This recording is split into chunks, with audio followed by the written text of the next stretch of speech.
The AtTheRaces.com Grand National Preview, brought to you by Sky Bet. David Duggan and I are going to look at some more value selections for the Grand National this year. Over the years, it hasn't really been an outsiders race. We had 40-1 shot back in 1995 when Royal Athlete won in the Quagmire Red Marauder at 33-1. But otherwise, it's usually won by quite a well-backed horse with a bit of form. You've got to have the form. Now, David, I know that a horse that you fancy a bit is Slim Pickings of Tom Taff. We can have a look at him in action and hear David's thoughts in a moment. At 2 from home now, last of the regulation defences is Slim Pickings over. From in second, Sherbo, there's a good 3 lengths in it. Then O'Hare Gay and Tiger Line, and drawing on now to the final fence. Slim Pickings is drawing right away with 1 a jump. Slim Pickings comes to the last, takes off clear, and safely over from Sherbo, and then O'Hare Gay, and racing up now towards the final 100 yards. It's Slim Pickings and Barry Gertie going to win this in great style. The Imperial Call Chase goes to Slim Pickings. He's moved yards since that win at Cork. He was trained by Robert Tyner, now with Tom Taff. Good man to be with. What attracts you to him? He ran well at Cheltenham, actually, behind Idol First, finished 5th behind him. I thought that was a very encouraging run behind Idol First at Cheltenham. But his overall level of form suggests to me that a race like the Grand National could be tailor-made for him. Initially, early on in his career, he had jumping problems. He was a winning point-to-pointer when Robert Tyner had him. And that was a good performance at Cork that day over 3 miles, beating Sherbo, O'Hare Gay and Kerryhead Wind Farm, all decent horses. Tom Taff seems to have his jumping ironed out, and I thought the run at Cheltenham was very encouraging indeed. Tom Taff has always held him in high regard with regard to the Grand National. I think he'll jump round okay. He'll certainly stay, and he could be a real value bet. Another Irish horse, there are quite a lot of Irish horses we're discussing. Of course, when we think of Willie Mullins, we think of Hedgehunter, of course, but he has got another lively contender now, which David can tell us about in a moment. That's Bohana, who we can see winning at Listowel. Long run to the final fence. Bohana taken on by Pearly Jack. Obi the Hokey towards the outside. They're coming down to the final fence. Bohana and Pearly Jack being followed by Justin Dead and Obi the Hokey, and over the last. Bohana is the leader from Pearly Jack towards the outside. They're inside the last 100. It's Bohana and the champion driven out. It's another Guinness Kerry National for Ruby Walsh and Willie Mullins. Bohana beats Pearly Jack. Justin Dead.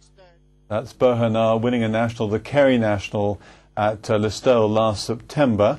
Hasn't won since then. In fact, his form has been a bit sort of patchy since then. Yes, I think he's really been minding this fella. He was a very decent hunter chaser. That was Ruby Walsh's 3rd victory in a row in the Kerry National, and this fella has been a real revelation since he went handicapping. Willie Mullins holds him in very high regard indeed. He was a bit concerned about him that day at Listowel because the softening ground really worried him, but he jumped really well, he stays well. He's a very safe jumper indeed. He'll be a great conveyance around Aintree. He'll be very well suited by the likely conditions on the day, which are likely to be pretty good ground. Jumps, stays, all the right criteria, and once again Willie Mullins knows what it takes to take a horse to Aintree and run really well in the form of Hedgehunter. I think he could be a real dark horse in the race Bohana. Let's have a look at a Philip Hobbs contender now, Zabenz. He's also got Munka Hostin, who ran such a good race in the Gold Cup, but Zabenz, well, he's got a lively chance. He ran a really good race at Ascot last time, finishing runner-up to Billyvoddan. They're racing down towards the second last here, and it's Billyvoddan who rises in front, a good 7 or 8 lengths clear from Zabenz in second place. Third then is Ardahey, Graphic Approach, Lac Dudal in 5th spot, none of them making any impression, and Billyvoddan is a long way clear as he comes down towards the 20th and final fence in the BGC Silver Cup and jumped it fluently. Billyvoddan is clear, he hit the fence but he got away with it, and he's about 15 lengths clear of Zabenz in second. Graphic Approach running on for the places, but this will be an easy victory in the BGC Silver Cup for Billyvoddan. Blinkered first time, Leighton Aspel, comfortable winner. In second is Zabenz. Quite an impressive win there by Billyvoddan. Zabenz seemingly well held in second place. Is there any reason to believe that Zabenz could turn the tables at Aintree? I think he might struggle a bit to turn the tables, but I could see him running really well. He's generally a very sound jumper, a New Zealand import, and those horses in particular, very tough, very durable. They've run well. New Zealand imports have run very well in the Aintree Grand National in the past. He just strikes me as the sort of horse. He's got loads of ability. He may just have become a little bit tired of park fences. And Zabenz strikes me as the type of horse who might just run a big race over those unorthodox fences at Aintree. About time that Nigel Twiston-Davies won the Grand National again. 2002 was the year that Doire won. Naunton Brook, now could he win? Let's see him in winning action at Exeter. Down to the second last, Naunton Brook again popped it really nicely and has stretched away again by 3 to 4 lengths. Make it 5 to 6 lengths now from Côte de la Vedra. Then racing out, the Blackie's got nothing left to offer in third. Then Keep At 'em. So 1 fence left to jump for Naunton Brook. And over really nicely, Naunton Brook, who won over 4 miles last time, just going to gallop these into the ground inside the final 100 or so yards. Naunton Brook, a nice effort to follow up that recent win. Naunton Brook won it for Nigel Twiston-Davies and David England. It's not beyond the bounds of possibilities. He's run some good races since. He ran a good 5th in the Welsh Grand National behind Halcon Genelade. He then ran a really good race at Warwick in a big race behind Ladalco and Monmouth. So that's, you know, good form. He stays well. On the whole, he jumps pretty well. I could see him running quite well. I think he's going to run a big race, Naunton Brook. That was a good performance that day, beating Côte de la Vedra, and a very good stayer in behind them. Keep At 'em that day. Jumps well, stays well, and the trainer's got some very, very solid form around Aintree. He'd really know an Aintree Grand National horse. Naunton Brook, he's only an 8-year-old as well. He's very well weighted here also. And I think on the basis of that performance there at Exeter, he showed that he's got plenty of stamina, good jumping prowess, and he's another real value horse in a race where I think very often the trainers who have had success there in the past tend to focus on horses who they think would run well, and who better to know than them. Yes, and who better to argue on that case but Kim Bailey, who won the Grand National in 1990 with Mr Frisk. He's got a horse that's run very well at Aintree before. Longshanks has been placed in 2 Tophams. He's been kept specially for the race. He won at Newbury back in November. And I spoke to Kim Bailey a few weeks ago at Stratford about the build-up for the Grand National for Longshanks. He's been there twice and he's got round the course twice. I hope it's not third time unlucky, but you know, he's an ideal candidate for the race really, providing he goes well, you know, and gets out of trouble. And always the plan not to. I mean, he last ran at the Hennessy meeting at Newbury when he won.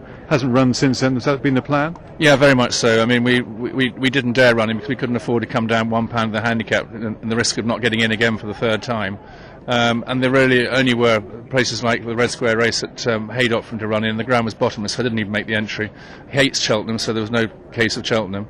He's a horse that goes well fresh, and I'm not too worried about him not appearing on a racecourse before. Since that conversation, he's had a racecourse gallop at Stratford. That was A1. He did have a bruised foot, but luckily Kim was saying that the horse was pretty fit, so he just had a day or two on the sidelines, and he's fine from that. I could see him running a really big race. It'd be fantastic to see Kim back with a big winner because he's had a bit of a lean spell. He's had a lean spell since he moved to that stable in Daventry, but he's left there now again, and he is showing signs of resurgence. He's a very good trainer indeed. What about he's the had horse? Great success over the years. I think Longshanks would have chances. I think he's one of these horses who really adapts well around the Aintree course, and I could certainly see him making the frame. I think it might be a slight act of faith to hope that he might win it, but you know he'll get around, and he'll be a good popular public choice. I'm really into an act of faith. Billyvoddan. Now, he's a horse that's jumped round safely before. Howard Johnson usually does pretty well with his horses at Aintree. What about Paddy Brennan? Let's hear from the jockey. He had a good run at the start of the season at Ascot, and Tony Dobbin rode him, he was 4th, and then he was 2nd in the Beecher, and it couldn't have went any better. He was one of the best riders I've had over the fences. And then he went to Haydock, and it was heavy ground, and he hated every minute of it, and I really looked after him.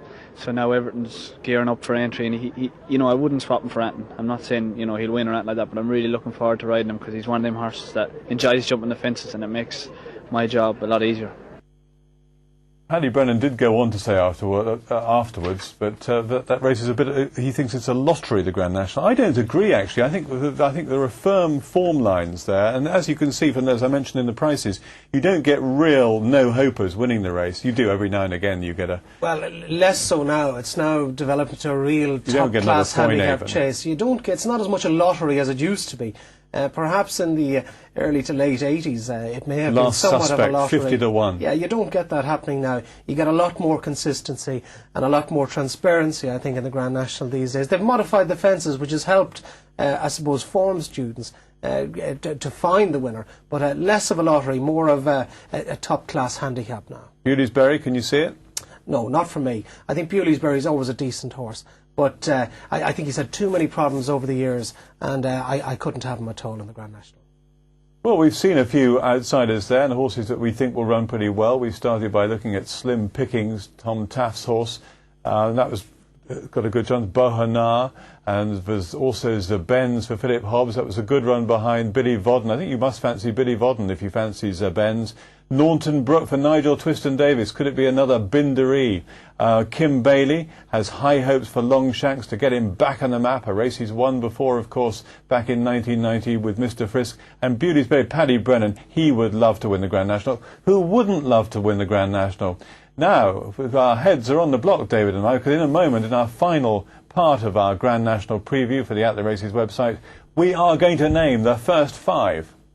The AtTheRaces.com Grand National Preview, brought to you by Sky Bet.